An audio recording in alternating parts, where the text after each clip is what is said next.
One of the key parts of the Rosh Hashanah service is blowing the shofar, the ram's horn. In the story of the binding of Isaac and the near sacrifice, which we read on Rosh Hashanah, Abraham takes his son to Mount Moriah, which is the future site of Jerusalem, the capital of the Jewish state, and he puts him on an altar ready to sacrifice him to God. When God tells him this was a test and not to kill his son, Abraham in his joy looks around, sees a ram caught in the thicket by its horns, and sacrifices the ram instead of his son.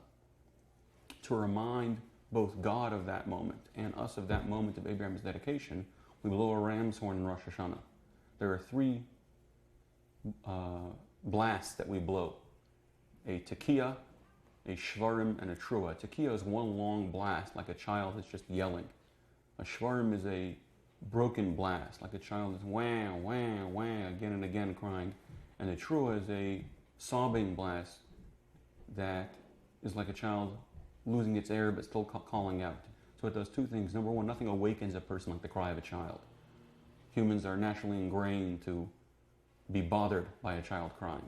And the second is that a parent is especially bothered by a child crying. So it's both a wake up for us, that there's responsibilities that we have, and a wake up to God that your child's calling out to you and he wants to come home. Okay. So there are three blasts: the tekiah blast, the first cry of the child; the shvarim, the broken cry; and the trua, the sobbing. And we blow 100 blasts over Rosh Hashanah.